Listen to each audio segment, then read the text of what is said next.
Okay, let's do this.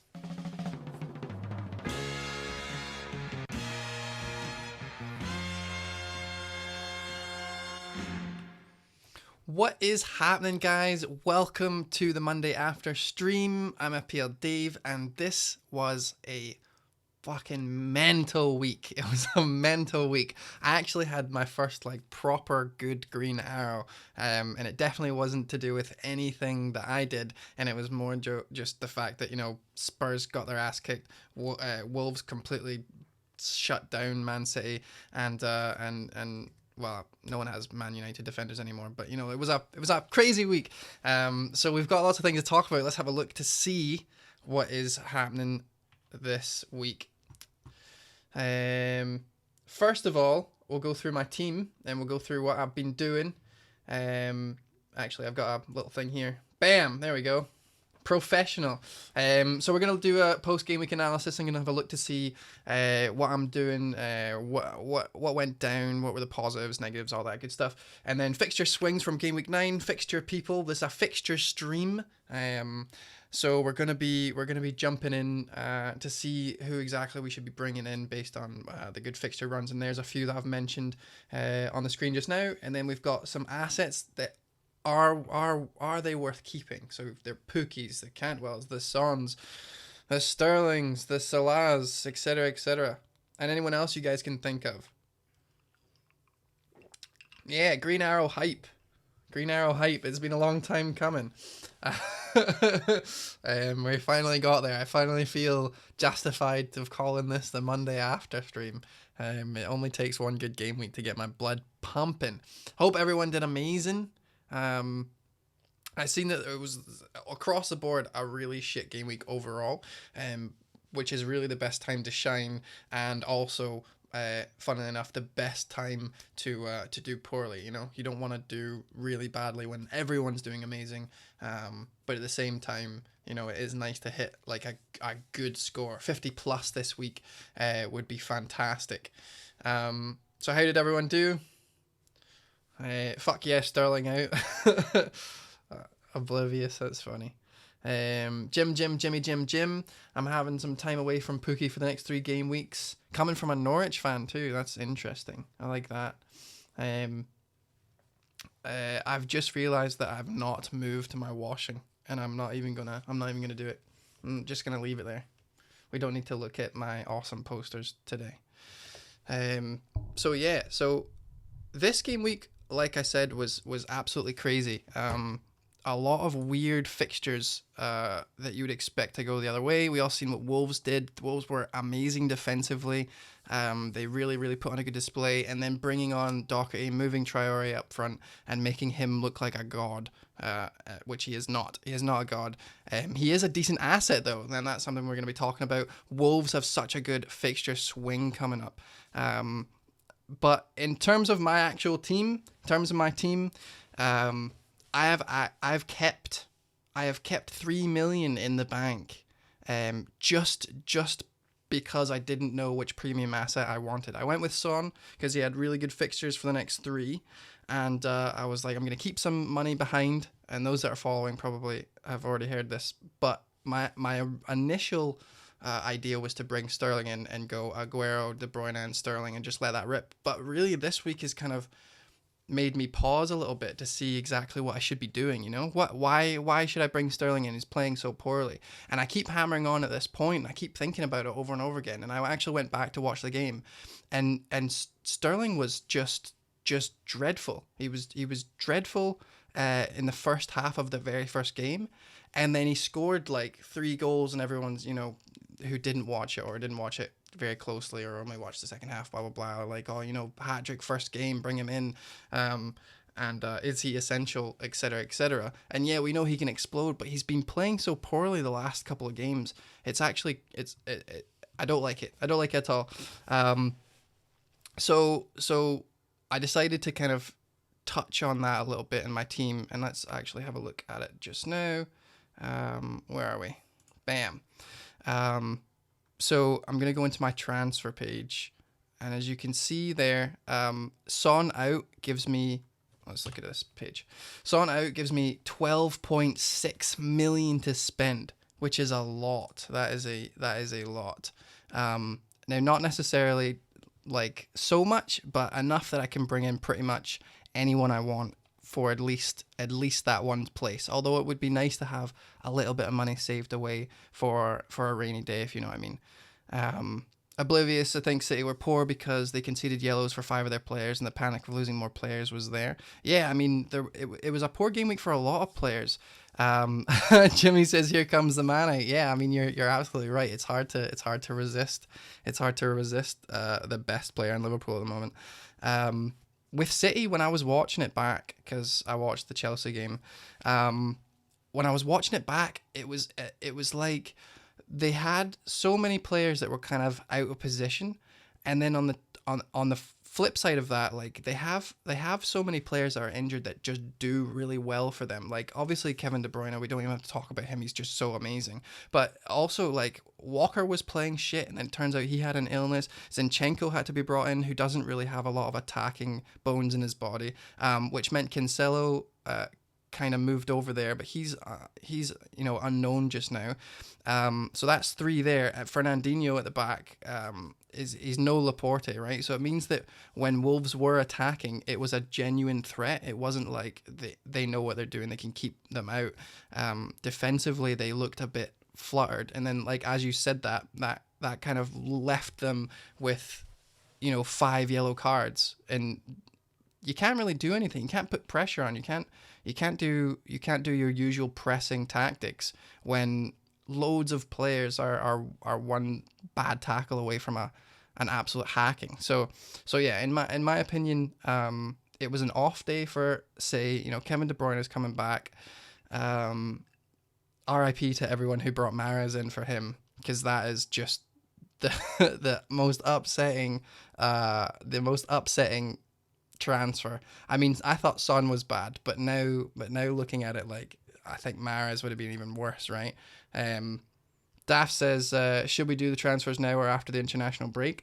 It depends. Like there was someone, Tom, friend of the stream from a crossover in China. He said, like, I want to bring in Mane, Mount, and someone else. Was it Abraham or something, or Callum Wilson? But they're all going up, and all the players I want to take out, Pookie, Sterling, someone else, they're all like they were all dropping. So for me, like in that respect, I'm like, I don't want to make any moves until after the international break. But that was just such a no-brainer move that, like, absolutely. So if you're gonna get priced out of someone, and you really, really want them, and you're getting rid of some absolute gumph, and it's part of a multiple transfer deal, then I say go for it. Whoa, that's shaking the table. I say go for it. I don't think there's anything wrong with jumping the gun. Just know that is a risk, right? You might need to down the line take a hit. So I might not necessarily take a hit if I was going to be doing an early transfer, but if I was getting to the point where I'm just about to get priced out of like a Son to Mane gig, and I only had the exact amount of money, I would probably have pulled the trigger last night. But I don't. I've got enough money for that. But yeah, I would pull the trigger if you're not taking a hit. Mahrez equals fear of missing out. Yeah, there was a lot of that, wasn't there? There was a kind of bandwagon forming, but no one could have called it because Wolves haven't been playing very good defensively, and they've been in the Euros, etc. But I was reading something on Reddit that said that Wolves actually didn't press that much during the week against whoever they were playing. They took their time. They didn't really look to take advantage of the space or anything. They just kind of stayed chilled out where they were. And so Wolves actually kept some of their like their juice for the Man City game. And then that Doherty coming on substitute, that was fantastic. It was just such a good tactical switch. So fair play to them. Liam says Vardy party. Yeah, like shit like that. If you can bring Vardy in right now and you can't afford another price rise and it's not a hit, like I would do it.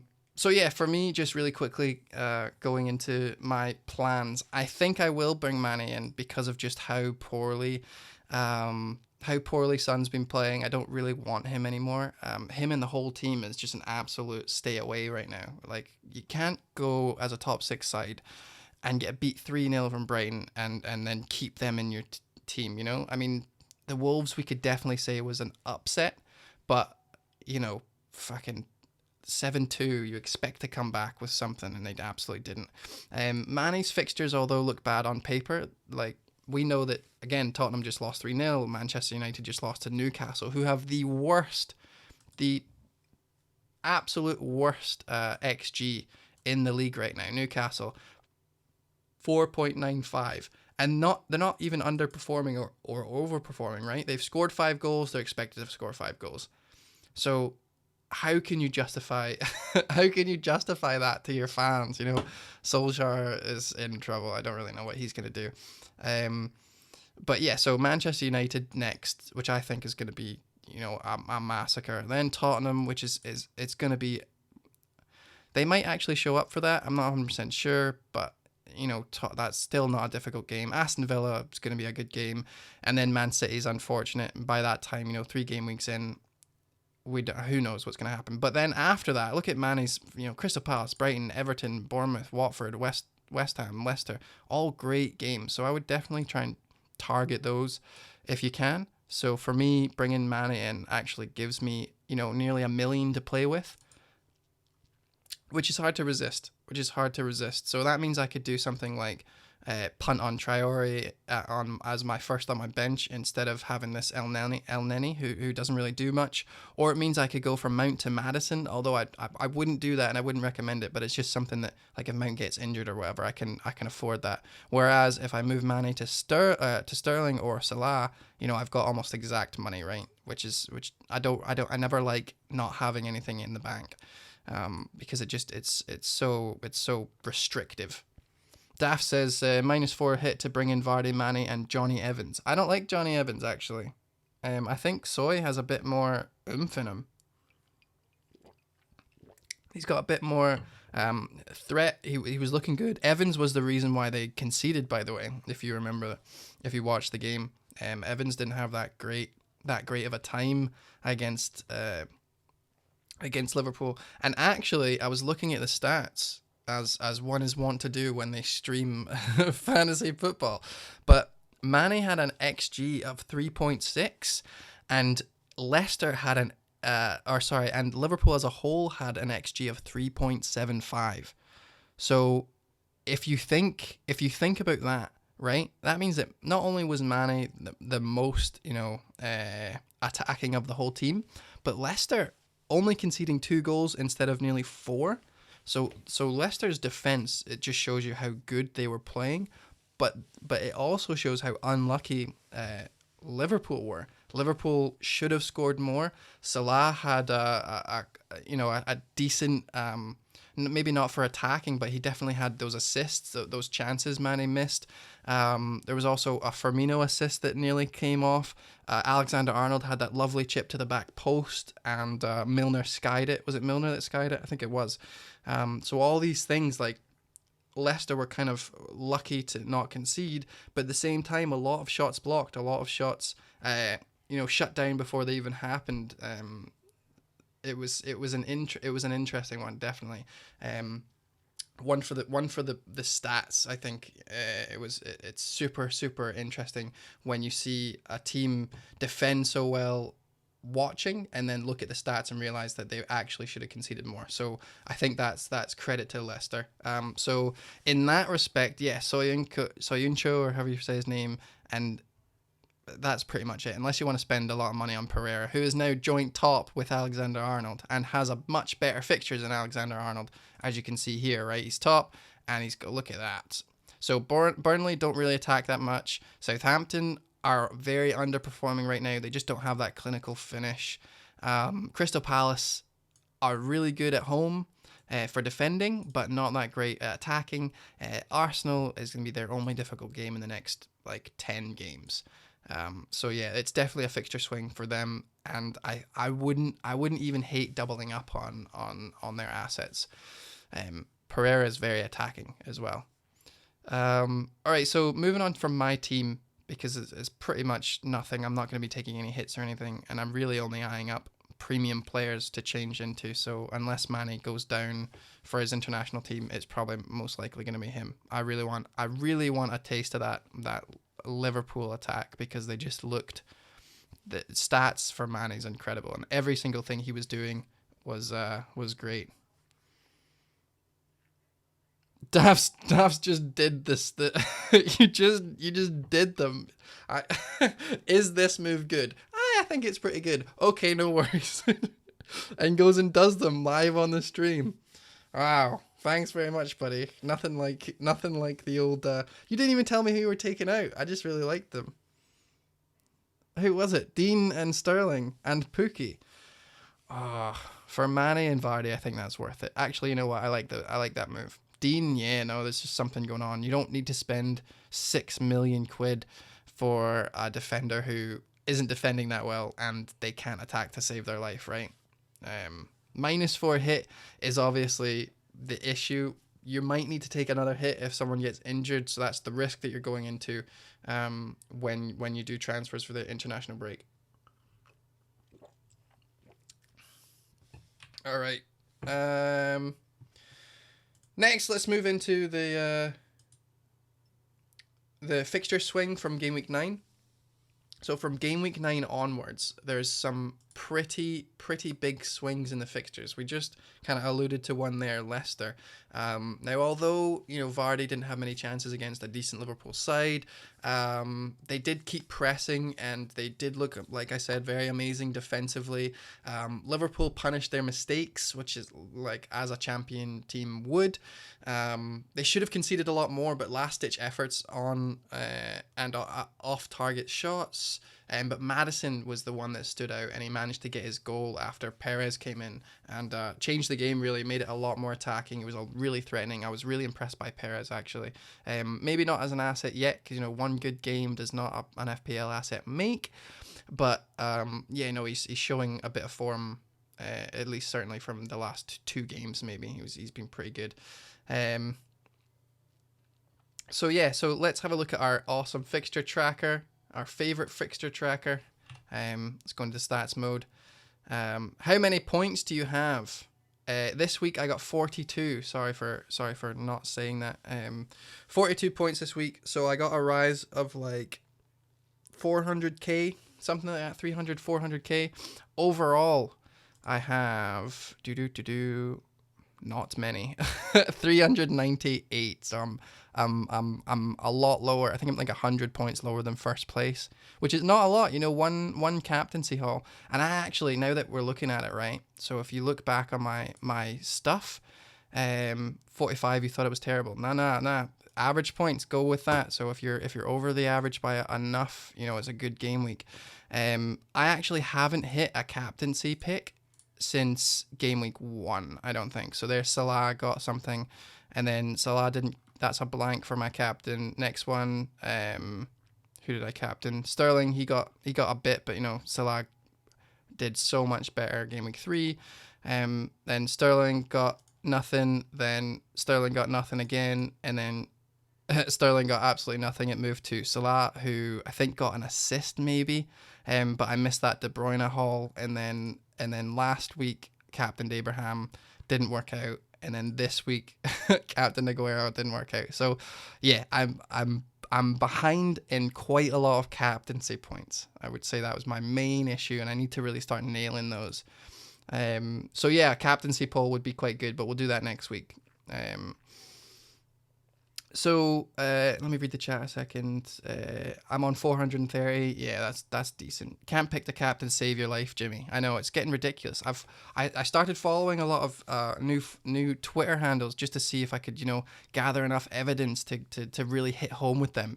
But yeah, Daffs. I went Abraham this week, paid off for me because he got more points than my other players. Yeah, I mean that's all you need. That's the best way to do it. And Abraham's goal was fucking amazing. I was actually watching the game with Mark, and we were watching it in a pub, and it went, and I was like, oh wow, what a fucking save, that's such good defensive. And Mark was like, nope, Zen. And I was like, what, how do you know? And then it zoomed in on the ref, and he was like, yep, told you. And I was like, Jesus Christ. It looked so close to me. But yeah, no, that was some goal. He just looks such a clinical finisher. Anyone who doesn't have Abraham are going to be sorely disappointed. for the next couple of games. So look at this. So we've got let's look at the next 4, I think, because Chelsea play Man City. I think it's game week 13, is it? Bam. Which brings them, see that drop. So Chelsea are there. They go right down because they play Man City away. But other than that, if you miscount that game, you know, they're second. Newcastle next, then Burnley, Watford, Crystal Palace at home. I don't really like Crystal Palace away, like I said, but at home, that's a prime fixture. So yeah, fixture swings. So if you notice, top of the list there is Bournemouth. Now, obviously, we all have our eyes on Callum Wilson. I haven't really talked about him too much. I haven't been impressed, and I'm not usually impressed with a team that is overperforming in goals as a whole, and I'm definitely not impressed with a player that has been overperforming in goals. And we can quickly check to see if that's the case now after, you know, game week 8's finished, so we can see how they're doing. So let's find Bournemouth. So Bournemouth actually have brought it back a little bit. They're expecting 11 goals. They've scored 13, so that's a bit of a jump, but not so much. They're overperforming by just a little bit.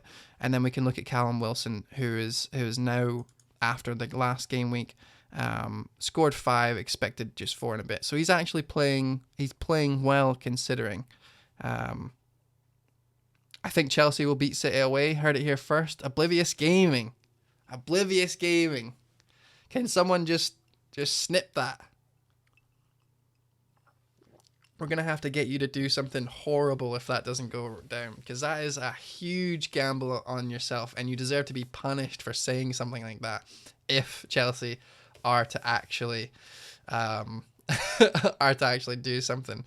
Daffs, do I have a stream league? No, but I was thinking about making one. I did the Big Fat Sexy League, and that was a prize one, so that's actually closed just now.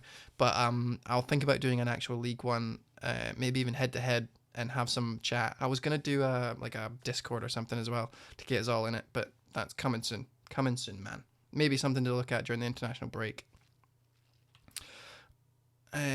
We Palace have been better on the road this year. Yeah, I mean, they all say that. I've been looking at the stats, and it doesn't kind of it doesn't really correlate. But I'm not a fan, so I think what you mean is you improved. Yeah, we've been better on the road. You've improved, but it's still not great.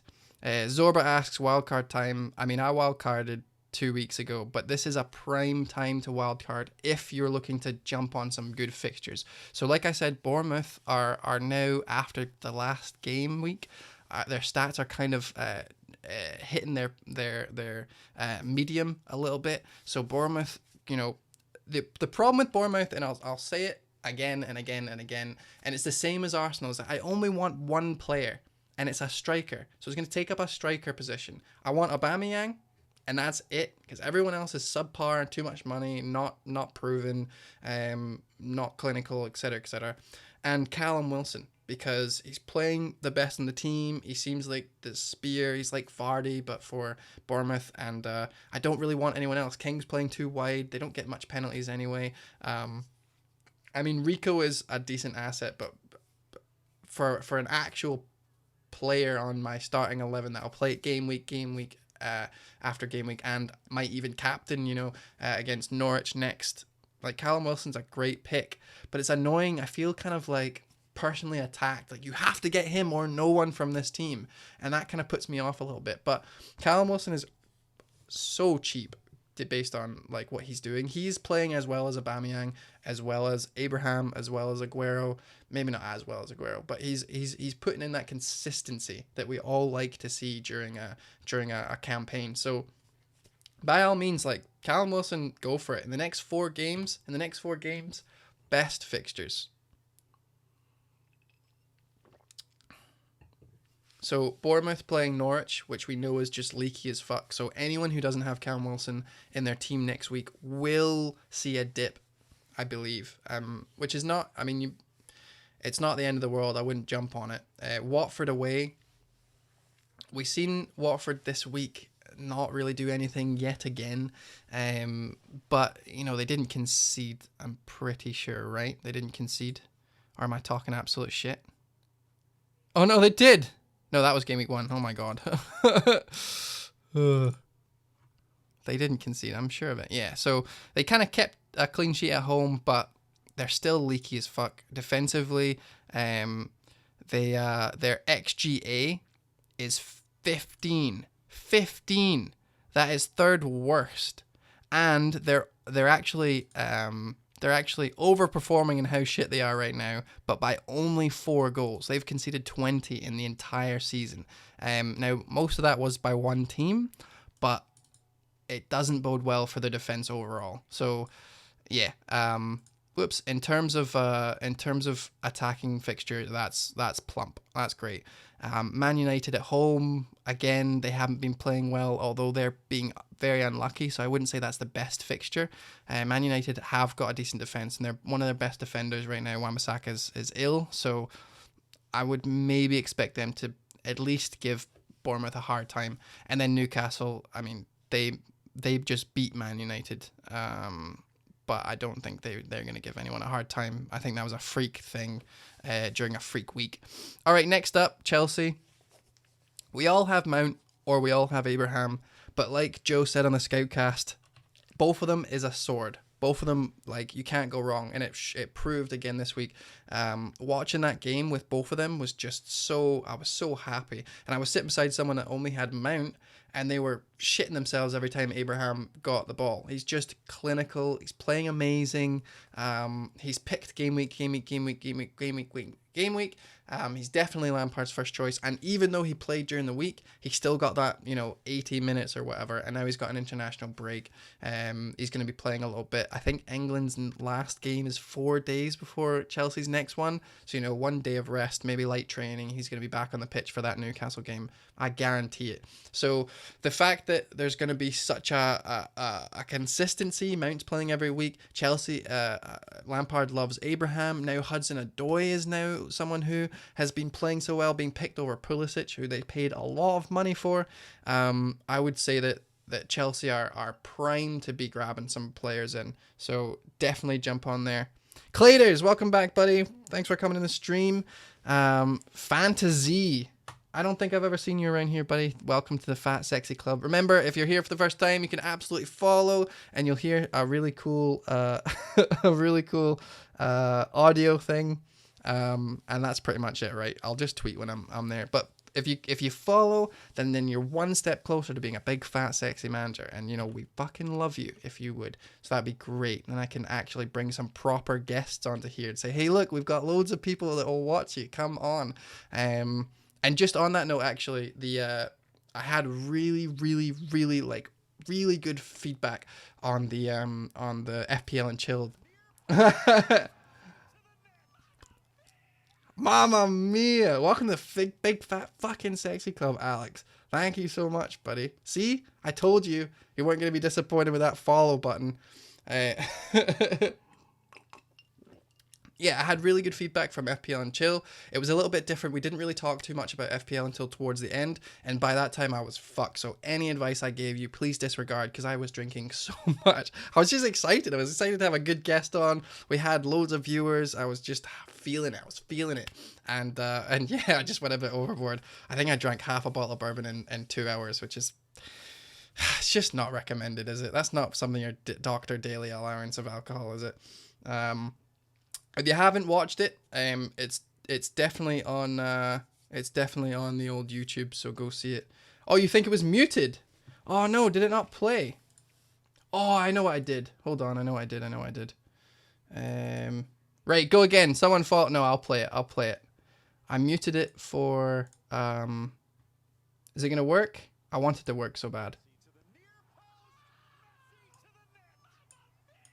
Did that work? It didn't work. Oh no. Oh well, I'll figure it out. I don't know what I did. I wanted to mute it for the the new show. Oh no, I've just promised you guys some great shit. You must have heard that. Yeah. Definitely.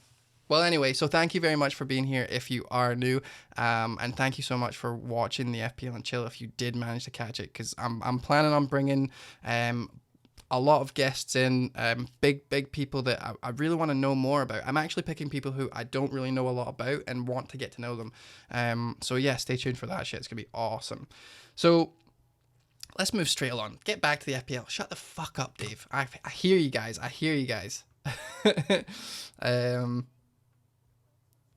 How did people do this week? Sorry if this has already been asked. Yeah, everyone kind of did shit except for the people who did good, but there was few and far between people who did do good, Claders. But let's get everyone back on track for next week, because obviously we've got 2 weeks to plan our transfers. We went through Bournemouth, we went through Chelsea. The next team that has a fixture swing is Wolves. Now, that might not be so impressive on the screen just now. Wolves have Southampton, Newcastle, Arsenal, and Aston Villa, which are all pretty good attacking fixtures, right? But then if we look at 10 game weeks in advance, Wolves actually moved to top of our fixture run. Look at that shit. That's mental. 69.6. So easy. And compared to their first 8 game weeks that had a rank of like 84 or some shit, which was the worst. Yeah, I think this is a prime time to get Wolves. But who do we get? Who do we get from Wolves? I'm asking you guys actually. Who would you prefer? I want to see, because there's different price brackets, right? Traore's 5 million, Jimenez is 7.1. You've got Jota, who didn't even start last week. So yeah. Wow, it's Raw. You got 59 points. What a week to do that. On your wild card, nonetheless. Fucking great. Alex Coos, 36 points. Just call you Mr. Average. I will do, sir. I'm going to change your name. We got Jimenez in there. Jimenez again.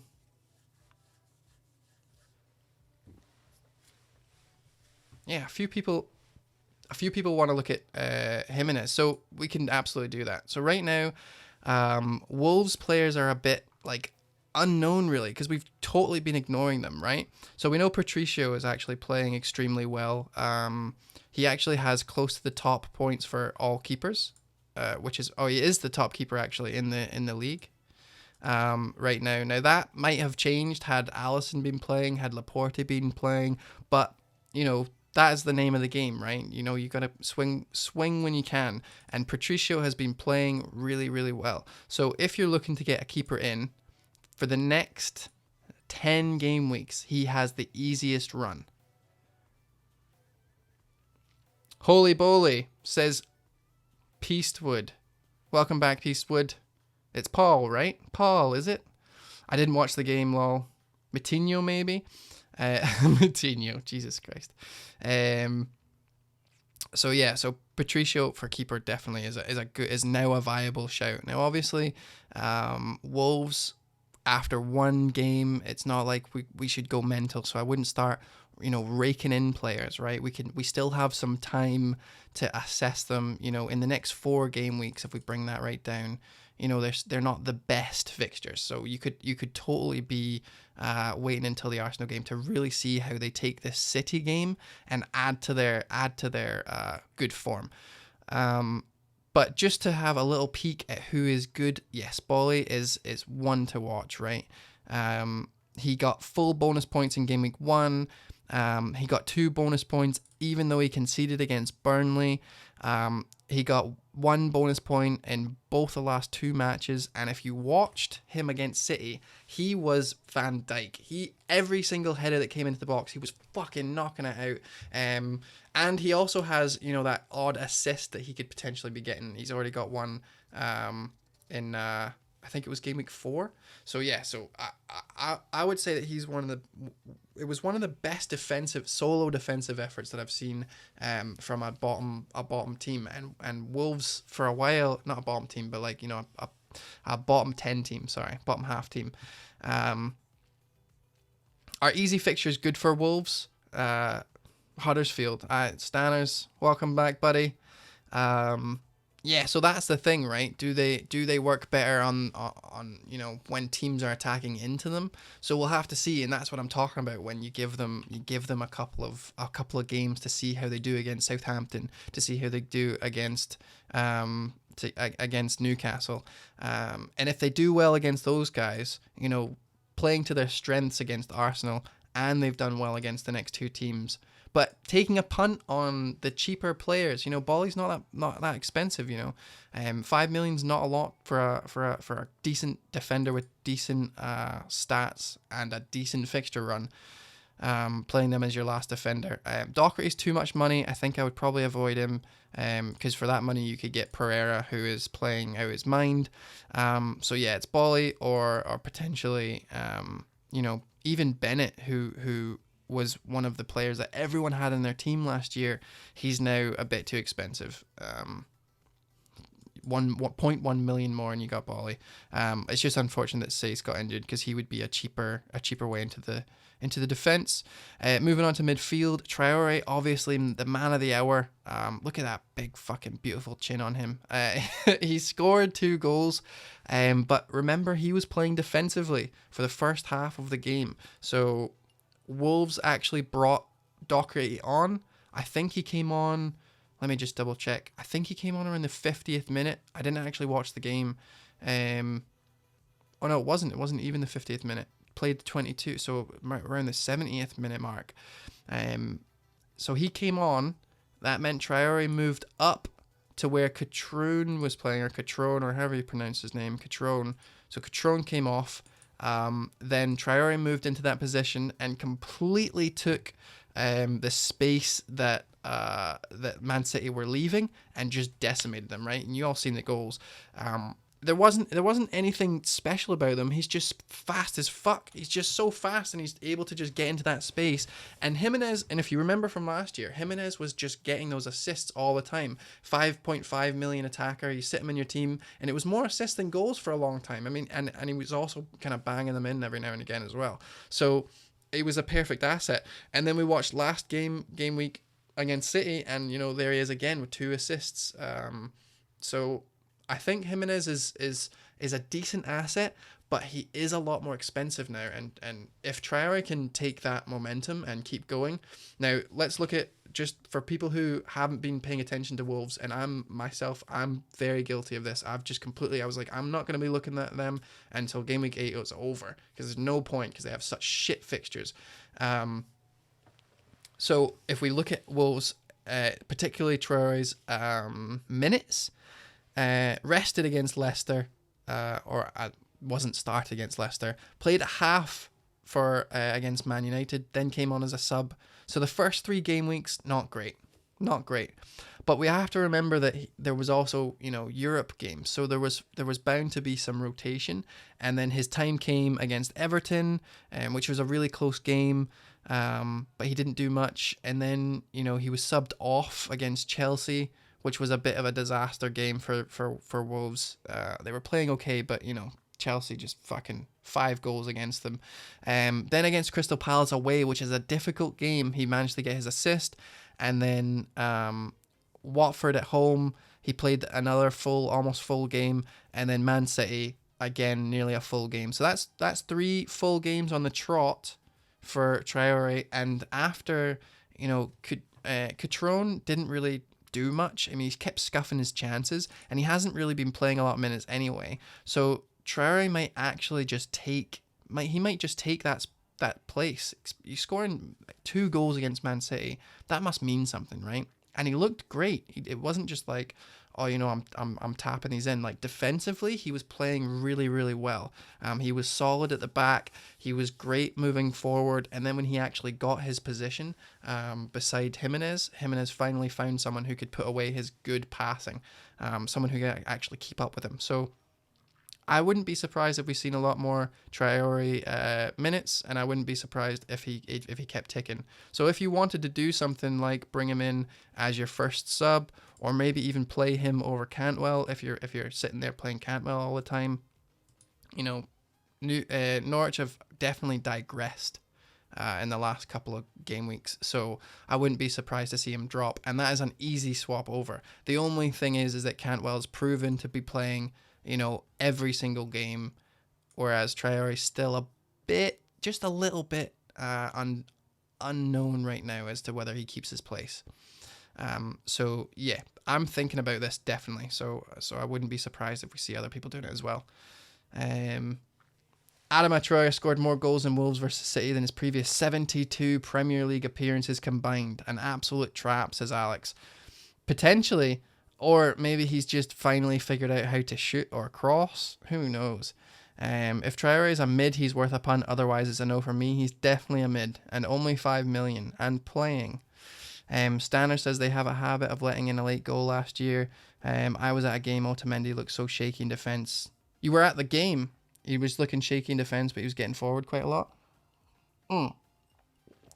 Yeah, I don't think I would sell Otamendi if I had him, but yeah, I just don't want any part of that defense. They just look so shit without Laporte, and it's just a shame because they're trying to transition into Mendy and Cancelo, and they've got Fernandinho trying his best at back there with Otamendi, but they really miss Laporte.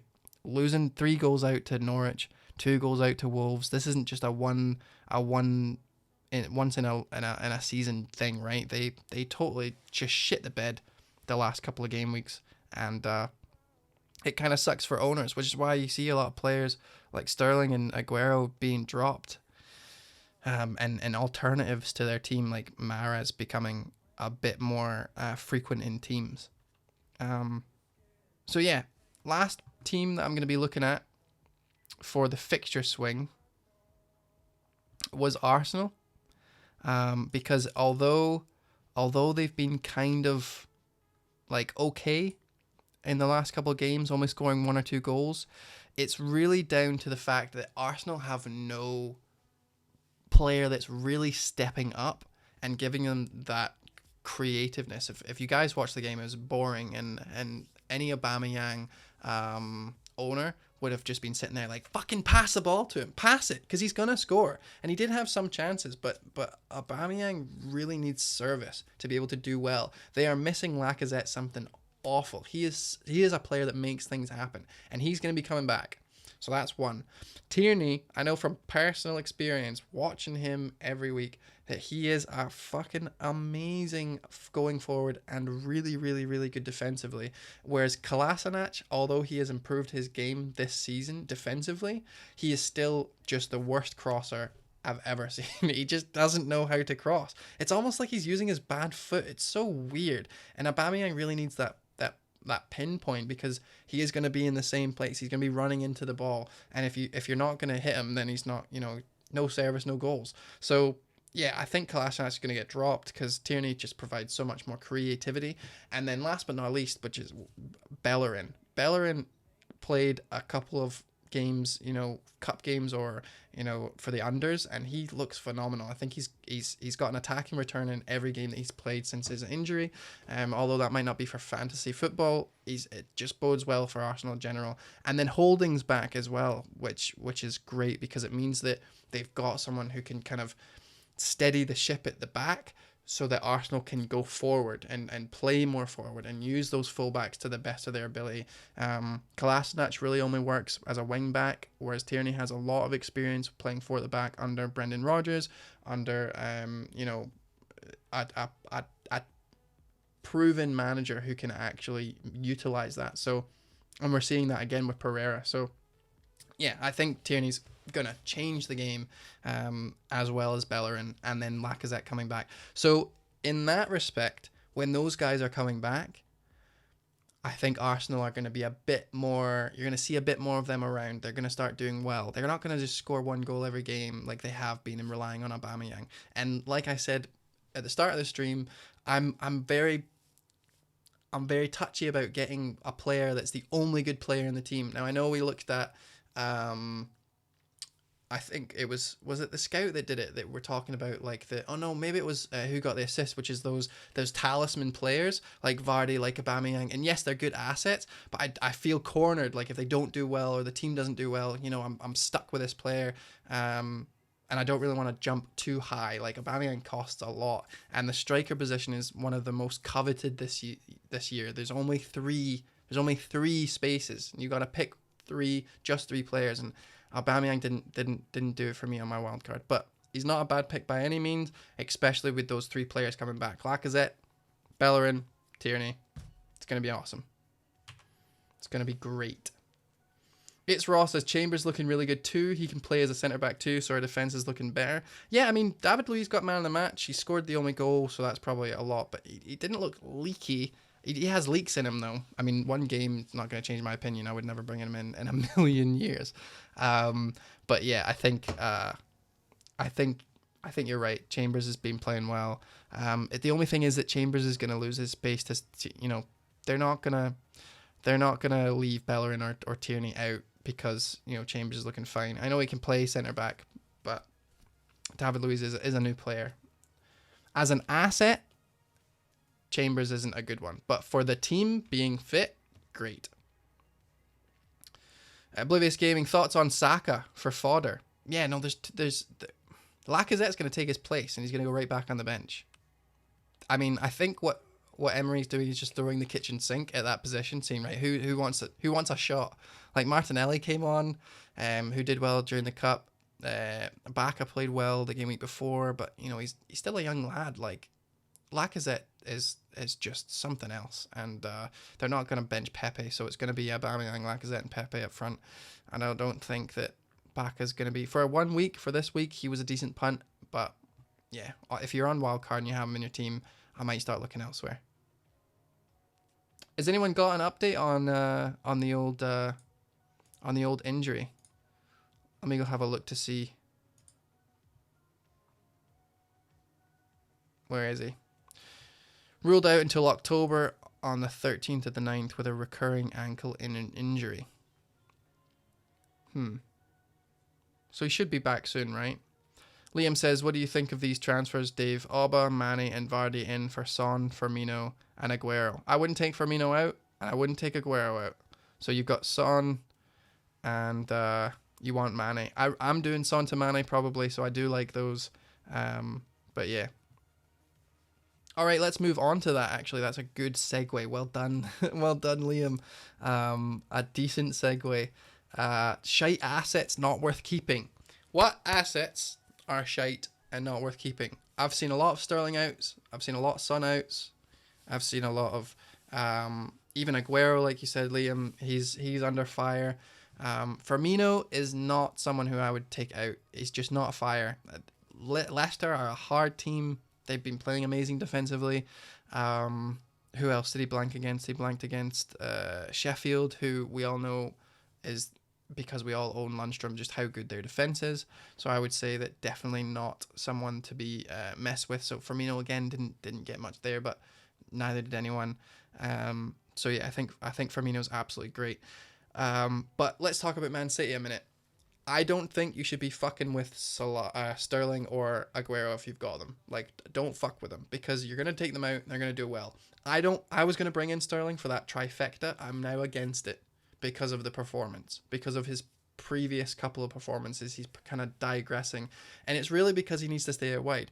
And if Mendy was back, I think he would be banging. But like we've all seen, he doesn't. He is more of a striker than he's more of like a false 10 or some shit. I don't know. I don't even know how you'd say that. But he's definitely like he works a lot better when Mendy's behind him, being able to cover that position, or Kevin De Bruyne coming in soon and being able to find him in the back post. Like a lot of his goals have came from Kevin De Bruyne assists this season. So I think with Kevin De Bruyne coming, you'd be silly not to at least keep Sterling for a little bit, at least keep Aguero for a little bit, and see how they do, because they still have great fixtures in the next 3 games. For the next 3, they've got, let's just really quickly consult our fixture thing. For the next 3, they've got Crystal Palace, Aston Villa, and Southampton. And if we plug that in, so we just look at those 3, they've got the 3rd best fixtures. So Brighton actually have the best 3 coming up. So perfect time to look at Mapai, look at Dunk again, or Ryan if you're on your wild card, because he's been playing really, really well. They just don't have very long good fixtures. They kind of dissipate after the next three, so I wouldn't really look at them too much. But yeah, Man City, I would say don't fuck with it too much. Yeah, awesome. Who's up next? Salah is a big one. A lot of people it's so much money. He's blanked 2 game weeks in a row or 3 game weeks in a row or something. I got rid of him because I got Firmino in as cover, because there's a lot of hard fixtures coming up, or they were hard until I wildcarded and I realised just how bad Tottenham was. And I realised how bad Manchester United are. It's not just the fact that they've been underperforming in their defence. They really are horrible. But at the same time, Salah has been what I seen an article, and it was and I don't remember. I'll tweet it out later. But it was that he is a victim of his own success. Now everyone's comparing him to like previous seasons, yes, but I also think in terms of defenders, who are you going to be watching more, right? Salah's been on fire for so many seasons. So if you're coming up against them, you're going to be covering him. And that leaves Mane open. And you actually seen it in literally against Leicester, right? Salah had 3 players around him. So they got it to Salah, who then passed it to Mane. Then they were like, oh fuck, he's just passed it. We weren't expecting that. So they kind of started trying to cover Mane, who passed it back to Salah, who then played it forward for Mane to run into, and he nearly actually got that goal. So I think that's going to be something that you can see consistently. Like, Salah's bringing those players away, and Mane's slotting that home. But that's not something you really want. Now, Salah could have got 2 assists in game week 8 and didn't, and that's such a shame. But are you looking for just 1 or 2 assists a game? Like, you want consistency, and he is now not producing that. Will he pick it up against Manchester? Probably. He's probably going to score. But Mane is covering him, and they haven't scored many penalties. So I think we've all known that Mane's been playing better than him, but we're all kind of scared of missing out. That fear of missing out for Salah is high. I wouldn't mess around with my transfers too much, but if taking Salah down to Mane gives you Vardy over Pukki, for an example, or getting an asset out that you really don't want and bringing someone in who's hot, who's got great fixtures, like you've got Barnes and you want Abraham, Salah to Mane, Barnes to Abraham is a fucking perfect transfer. I think that's a no-brainer. So yeah, I can see getting rid of Salah. Who else on the on the podcast? On Fantasy Weekly, there was a lot of questions. That's coming out on Wednesday. There's a lot of questions about like what should we do with Liverpool at the back, and obviously they haven't been producing. So Liverpool, for whatever reason, like Adrian hasn't been playing that bad, but just as a collective, they haven't been doing a lot, and really no team have been doing the great at the back. So what I would say is kind of move your funds forward, and that's what I did on my wild card, and that's what I said I was going to do. And it has been paying off. There hasn't been many clean sheets. Otamendi just fucked it. I mean, he scored 15 points in his first game week, and everyone rushed to him, but he hasn't really been doing much since. Liverpool haven't. I think they've kept 2 clean sheets or some shit. You'd expect them to at least get a couple more for their fixture runs, but right now they are conceding silly goals, and I don't know if that's because Alisson's not there, but Alisson should be back, right? So it's hard to say. I wouldn't buy one if you only had one, and I probably would maybe hold on unless it really, really gave me enough money to do something amazing, like a really great transfer. Because Robertson's been performing well. He's been shooting. He's been in the box. He gets at least one good shot off a game. He was consistently getting assists for a while there. Trent Alexander-Arnold was on 3 bonus points before Milner scored that goal. If Milner had missed that, then Soyuncu would have 1 more point, and Alexander-Arnold would have 2 more points. Like that actually, I would have had 45 if that didn't go in. But and if you watched Match of the Day, Trent Alexander-Arnold totally deserved those 3 bonus points. Like, he was playing so good. He totally deserved it. He had an assist denied by a scuffed chance by Milner, but it was such a great cross. He was defending really, really well as well, like tracking back a lot. Not as much as Mane. He stole the show in that regard. But yeah, no, Trent was playing well defensively and attacking, which is something we've been waiting for. So I definitely wouldn't get rid of your assets in Liverpool if you have them at the back, but I wouldn't be trying to add to that until at least they move on from their hard fixtures of game week 9, 10, and 12, because City's coming up, right?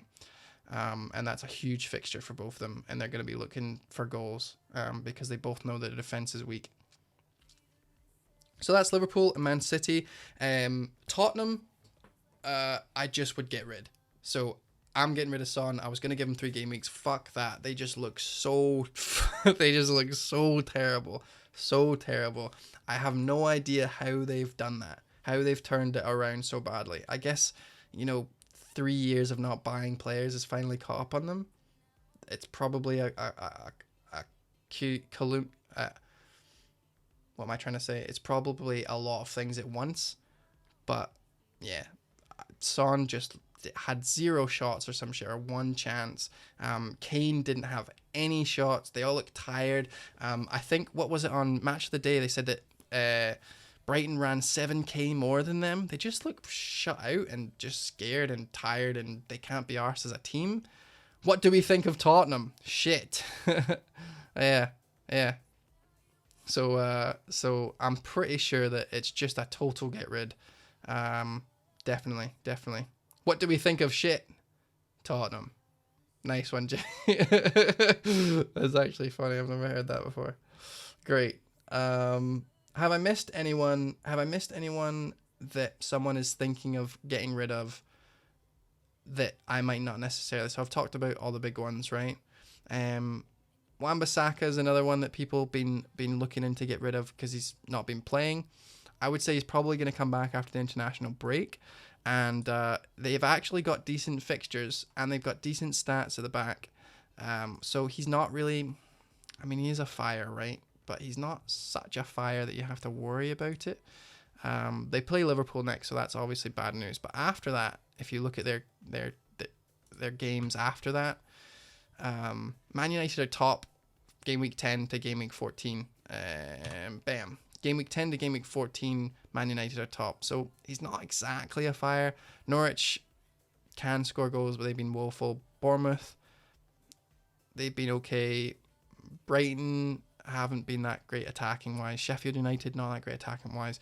And I think they're really going to have to start turning it around. So I would give them maybe 2 more game weeks, unless you don't have anything else to do with your time.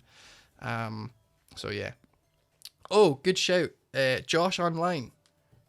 Welcome, buddy. Yeah, I forgot to say about Pookie and friends.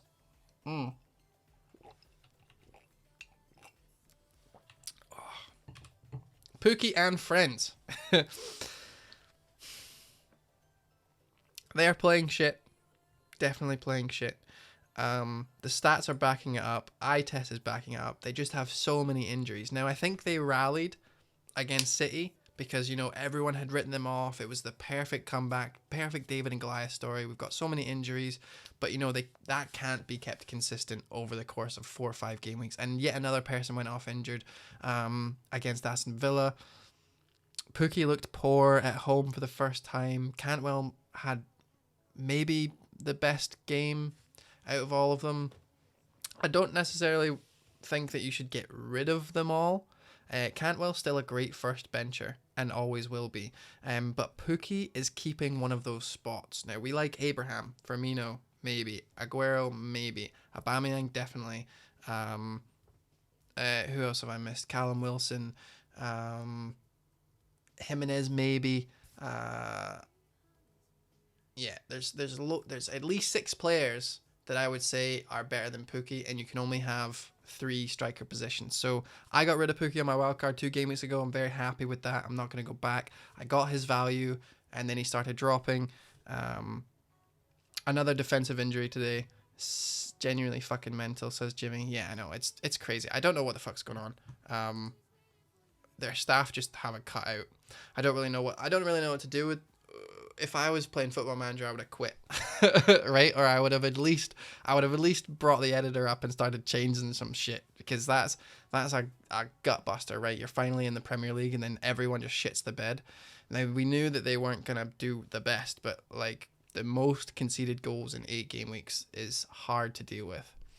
Daft says, why did I do my changes so early? I just went for it. Yeah, he definitely just went for it. I would say selling Pookie's fine if you're going to bring in Abraham if you don't have him.